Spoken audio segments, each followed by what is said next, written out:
นับแต่ทูตสวรรค์ตกในความบาปพวกมันรู้สึกโมโหร้ายต่อชะตากรรมของตนในตอนสุดท้ายของการสร้างโลกพระเจ้าได้ใส่ฝุ่นดินสร้างมนุษย์ตามลักษณะของพระองค์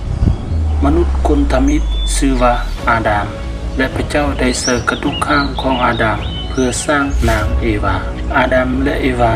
แม่นมนุษย์คู่ทำอิฐของโลกพระเจ้าหักมนุษย์หลายแต่สิ่งเหล่านี้ได้เฮ็ดให้มารซาตานมีอิจฉาหลายขึ้นมันได้เปลี่ยนเป็นงูดึกดำบรรพ์และหลอกลวงมนุษย์จึงได้หันหลังใส่พระเจ้าเริ่มจากคู่สามีภรรยาคู่ทำอิฐที่ได้เริ่มเฮ็ดบาปจึงได้แพร่ขยายไปทั่วโลกมารพยายามทำลายทุกสิ่งที่พระเจ้าหัก